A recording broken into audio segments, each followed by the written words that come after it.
15 अगस्त है, जहां एक तरफ पूरे मुल्क में आज़ादी की जश्न मनाई जा रही है, वहीं दूसरी तरफ अवाम के नज़दीक ये चंद सवालात गूंजती हुई नजर आ रही है।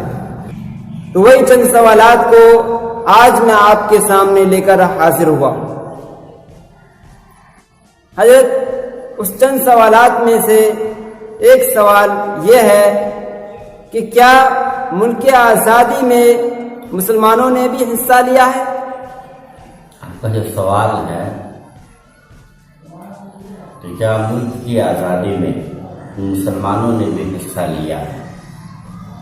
आपने जो यहाँ पर ने और भी वाली बात की कि क्या मुल्क की आज़ादी में मुसलमानों ने भी हिस्सा लिया है, ये बड़ा अजीब सवाल।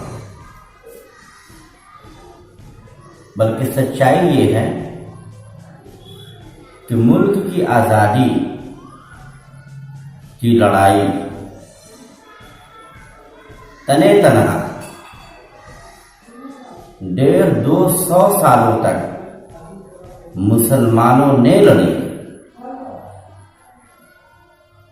हकीकत ये है कि जब ये मुल्क गुलाम हुआ, अंग्रेजों का नापाक साया इस मुल्क पर पड़ा और ये मुल्क गुलाम हुआ, तो आज़ादी की लड़ाई तकरीबन 150-200 सालों तक तने तनहा मुसलमानों ने लड़ी। और आपको ये जानना चाहिए कि जब मुसलमान आखिरी मरहले तक पहुंच चुके थे, अनकरीब हम वतन अजीज को आज़ादी दिलाने वाले थे, तो हमने एक रणनीति के तहत महात्मा गांधी को अपना लीडर बनाया और जमीयतुल उलमाए हिंद के पैसे से, मुसलमानों के पैसे से हमने महात्मा गांधी जी को पूरे मुल्क का दौरा कराया और मुसलमानों से कहा कि हमने गांधी जी को अपना लीडर तस्लीम कर लिया है, तुम भी गांधी जी को अपना लीडर तस्लीम कर लो। और हम तमाम मुसलमानों ने गांधी जी को अपना लीडर तस्लीम किया। इसके पीछे मकसद था हिंदू मुस्लिम का इत्तेहाद, हिंदू मुस्लिम एकता। और हमने किया, हमने गंगा जमनी तहजीब की रिवायत को जिंदा रखते हुए महात्मा गांधी को अपना लीडर चुना और उनके लीडरशिप में बकिया जो लड़ाई बची थी, जो लड़ाई हमें लड़नी थी, हमने उनके लीडरशिप में लड़ा और मुल्क को आज़ाद कराया।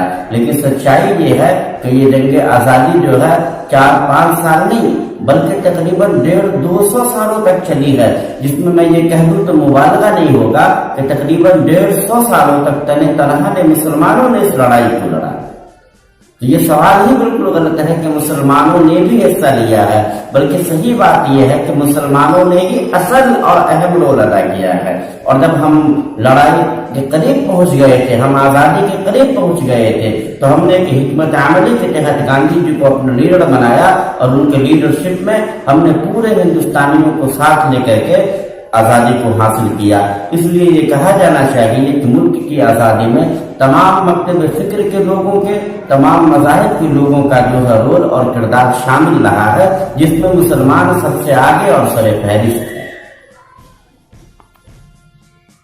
और हजरत, ये जो कहा जाता है कि जब मुल्क आज़ाद हुआ तो मुसलमान भी साथ आ गए, इसके बारे में आप क्या कहेंगे? मैंने जो अपने पिछले गुफ्तगू में ये कहा है आपसे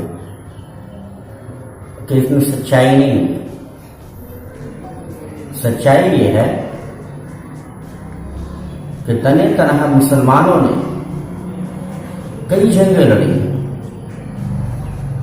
कहीं पर टीपू सुल्तान शहीद मार्का गरम किए हुए हैं, कहीं नवाब सराबी दौला लड़ रहे हैं, तो कहीं पर कोई लड़ रहा है।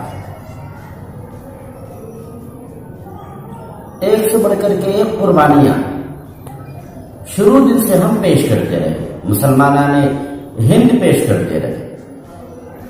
और जब अंग्रेजों ने एक हिकमत अमली के तहत फूट डालो और राज करो, आपस में लड़ाओ और हुकूमत करो, ये करना शुरू कर दिया, तब हमें भी अपनी हिकमत अमली बदलनी पड़ी, हमें अपनी रणनीति को बदलना पड़ा।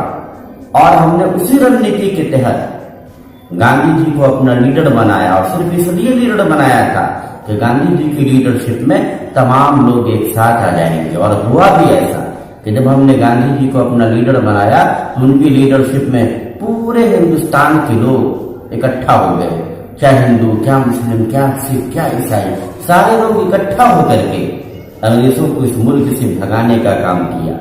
इसलिए ये सवाल गलत है कि मुसलमान भी बाद में शरीक हुए, बल्कि सही बात यह है कि मुसलमानों ने भी हर जगह और हर मोर्चे पर कामयाब लड़ाई लड़ी है।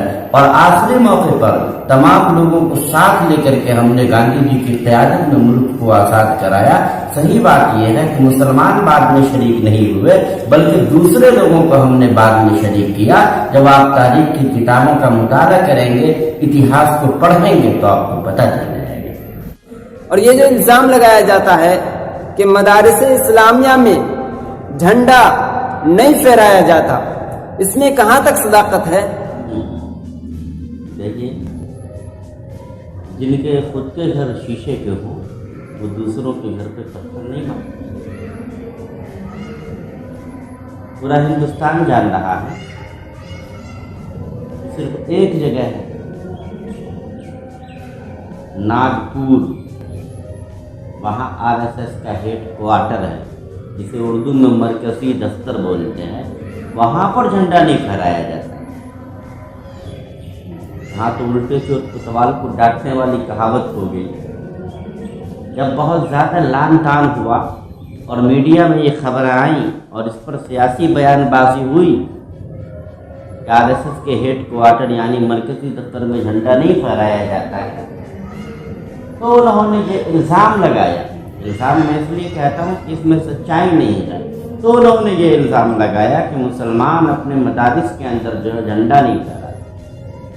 सच्चाई ये है कि मदारिस का वजूद और हिंदुस्तान में मदारिस का जो संग बुनियाद रखा गया था, बिलखुसूस दारुल देवबंद का, उसका मकसद ही यही था कि हम मदारिस के अंदर से ऐसे नौजवान तैयार करेंगे, ऐसे फजला और फारिगीन तैयार करेंगे जो मुल्क की आज़ादी में नुमाया किरदार अदा करेंगे।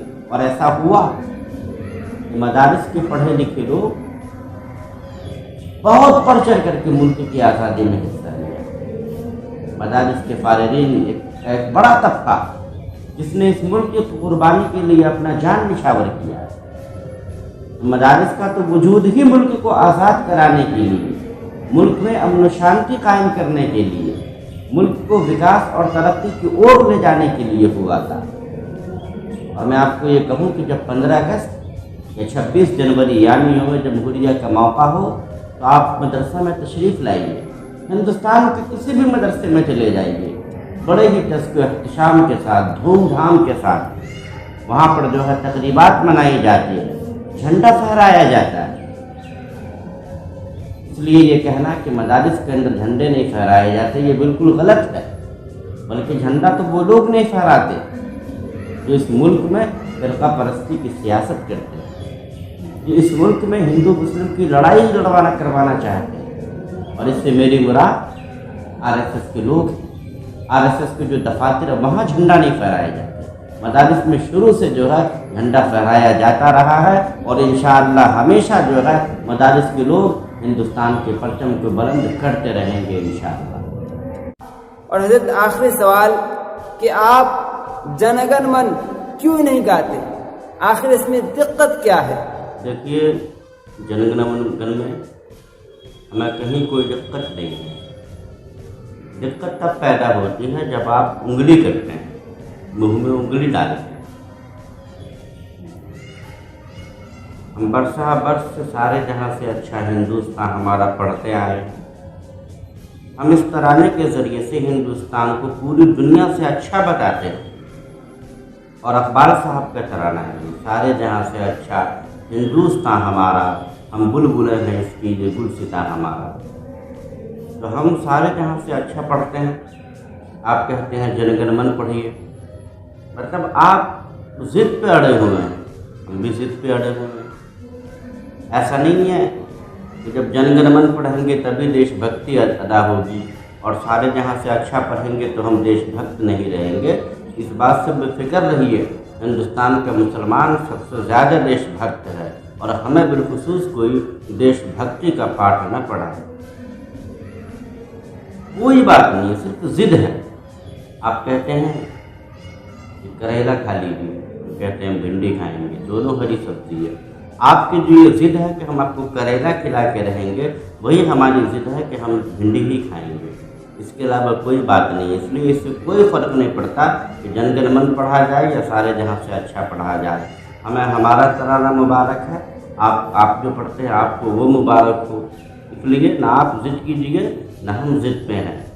सारे जहाँ से अच्छा हिंदुस्तान हमारा, हम पढ़ते रहे हैं और पढ़ते रहेंगे, क्योंकि हम इस मुल्क से मोहब्बत करते हैं और इस तराने में मोहब्बत की बात है। हमारे एक बड़े शायर हैं मनव्वर राना साहब, वो कहते हैं कि मदीने तक में हमने मुल्क की खातिर दुआ मांगी, किसी से पूछ लो इसको वतन का दर्द कहते हैं। हम तो मुल्क से मोहब्बत करने वाले लोग हैं। हम तो मक्का और मदीना भी जाते हैं तो वहाँ मुल्क की सलामती के लिए, तरक्की के लिए, विकास के लिए, अमन व शांति के लिए दुआ मांगते हैं। इसलिए ये सवाल जो है कोई बड़ा वजनदार सवाल नहीं है कि आप ये क्यों नहीं पढ़ते, आप ये पढ़ते हैं। जिनको जो अच्छा लगता है, जो पढ़ते हैं उन्हें वो पढ़ने दिया जाए। इस पर ज़्यादा पिनबाजी नहीं होनी चाहिए। बहुत बहुत शुक्रिया हजरत, आपने हमें इन चंद सवालात का जवाब दिया और अपना कीमती वक्त हमें दिया। हजरत आखिर में मैं आपसे गुजारिश करूँगा, दरख्वास्त करूँगा कि आप हमारे नौजवानों को, हमारे देशवासियों को, हमारे अवाम को इस 15 अगस्त के मुतालिक एक पैगाम ज़रूर दें। सबसे पहले मैं एक बार फिर से तमाम देशवासियों को 15 अगस्त यानी यौम आज़ादी स्वतंत्रता दिवस की ढेर सारी मुबारकबाद पेश करता हूँ और तमाम देशवासियों को, बिलखुसूस नौजवानों को हमारा ये पैगाम है, अब जहाँ कहीं भी जाएँ, जिस मुल्क में जाएँ, जिस मैदान में भी कदम रखें, आप अपने किरदार से, अपने हुनर से मुल्क का नाम रोशन करते रहें, मुल्क को तरक्की की ओर ले जाएं। आपके किरदार से, आपके काम से, आपके अतबार से मुल्क का विकास होना चाहिए, तरक्की होनी चाहिए। और हमें और आपको इस मौके पर आज़म करना चाहिए, मुल्क की तरफ अगर कोई आँख उठा करके भी देखेगा तो हम उसकी आँख निकाल देंगे, क्योंकि हम मुल्क से मोहब्बत करने वाले लोग हैं। जब भी मुल्क को ज़रूरत पड़ेगी हम सर पर कफन बांध करके तैयार रहेंगे। इसके लिए तमाम देशवासियों को, बिलखुसूस नौजवानों को तैयार रहना चाहिए, क्योंकि ये मुल्क से मोहब्बत की बात है और यही पैगाम इस्लाम का भी है। हमारे आका सल्लल्लाहु अलैहि वसल्लम ने फरमाया, हुब्बुल वतन मिनल ईमान, कि वतन से मोहब्बत ईमान का हिस्सा है। इसलिए वतन से मोहब्बत करें और जहाँ कहीं भी जाएं, जहाँ कहीं भी रहें, वतन की तरक्की में अपना योगदान देते रहें, अपना ताउन देते रहें। यही हम तमाम देशवासियों से, बिलखुसूस नौजवानों से अपील करना चाहेंगे और उनको पैगाम देना चाहेंगे। बहुत बहुत शुक्रिया कि आपने मुझ जैसे छोटे लोगों के लिए अपना वक्त निकाला है और आप इंटरव्यू लेने के लिए आए हैं। आपका बहुत बहुत शुक्रिया। आपको भी और आपके नाज़रीन को भी एक बार फिर से 15 अगस्त की ढेर सारी मुबारकबाद पेश करता हूँ। बहुत बहुत शुक्रिया। आपको भी हजरत 15 अगस्त की ढेर सारी मुबारकबाद पेश करते हैं। इसी के साथ हम रवाना होते हैं। अस्सलामु अलैकुम। वालेकुम सलाम व रहमतुल्लाह।